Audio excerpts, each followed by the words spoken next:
ഇടുക്കി അടിമാലി ഗ്രാമപഞ്ചായത്തിന് മുൻപിൽ മഹാത്മാഗാന്ധിയുടെ അർദ്ധകായ പ്രതിമ സ്ഥാപിക്കാൻ ഭരണസമിതി തീരുമാനം. പഞ്ചായത്തിന്റെ പ്രധാന കവാടത്തിനരികെ മഹാത്മാഗാന്ധിയുടെ മറ്റൊരു പ്രതിമ ഉള്ളപ്പോൾ തന്നെയാണ് ഭരണസമിതി പുതിയ പ്രതിമ സ്ഥാപിക്കുന്നത്.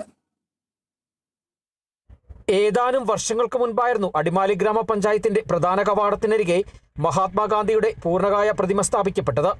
പ്രധാന കവാടത്തിനരികെ മണ്ഡപം തീർത്ത് അതിനുള്ളിലാണ് പ്രതിമ സ്ഥാപിക്കപ്പെട്ടിട്ടുള്ളത്. ഇതിനുശേഷമാണിപ്പോൾ പഞ്ചായത്തിനോട് ചേർന്ന് തന്നെ മഹാത്മാഗാന്ധിയുടെ അർദ്ധകായ പ്രതിമ സ്ഥാപിക്കാൻ ഭരണസമിതി തീരുമാനം കൈക്കൊണ്ടിട്ടുള്ളത്.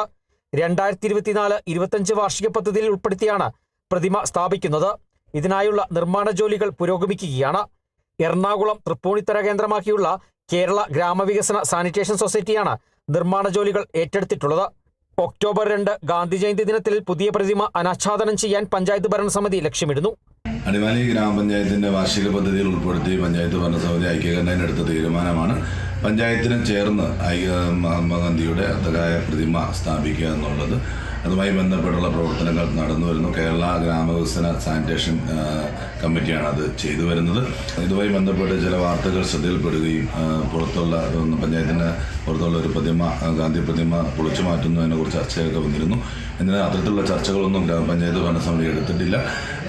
സർവ്വകക്ഷിയോഗം ഉൾപ്പെടെയുള്ള നടപടികൾ വിളിച്ചുകൂട്ടി മാത്രമാണ് തുടർ പ്രവർത്തനങ്ങൾ പഞ്ചായത്ത് ആലോചിക്കുകയുള്ളൂ. ഇത് ഗാന്ധി ജയന്തി ദിനത്തിൽ ഗാന്ധിയുടെ അർദ്ധകായ പ്രതിമ നാടിന് സമർപ്പിക്കുവാനാണ് ഗ്രാമപഞ്ചായത്ത് ആലോചിക്കുന്നത്. 3 ലക്ഷത്തോളം രൂപ മുടക്കിയാണ് പുതിയ അർദ്ധകായ പ്രതിമ സ്ഥാപിക്കുന്നത്. മുൻപ് പ്രധാന കവാടത്തിനരികെ നിർമ്മിക്കപ്പെട്ടിട്ടുള്ള മണ്ഡപം വലിയ വാഹനങ്ങൾക്ക് പഞ്ചായത്ത് കോമ്പൗണ്ടിൽ പ്രവേശിക്കുന്നതിന് ബുദ്ധിമുട്ട് സൃഷ്ടിക്കുന്നുവെന്ന തരത്തിലുള്ള പരാതികൾക്ക് ഇടവരുത്തിയിരുന്നു. ഈ മണ്ഡപവും മണ്ഡപത്തിലെ ഗാന്ധി പ്രതിമയും സംബന്ധിച്ച് കൂടിയാലോചനകൾക്ക് ശേഷം പിന്നീട് തീരുമാനം കൈക്കൊള്ളുമെന്ന് ഗ്രാമപഞ്ചായത്ത് വൈസ് പ്രസിഡന്റ് അനസ് ഇബ്രാഹിം പറഞ്ഞു. അതേസമയം പുതിയ അർദ്ധകായ പ്രതിമ സ്ഥാപിക്കുന്നതുമായി ബന്ധപ്പെട്ട് ചില ആക്ഷേപങ്ങളും ഉയർന്നിട്ടുണ്ട്. പുതിയ പ്രതിമ സ്ഥാപിക്കുന്നത് വീണ്ടും പണച്ചിലവിന് ഇടവരുത്തുന്നുവെന്നാണ് ഉയരുന്ന ആക്ഷേപങ്ങളിലൊന്ന്. Kerala vision news, Idukki.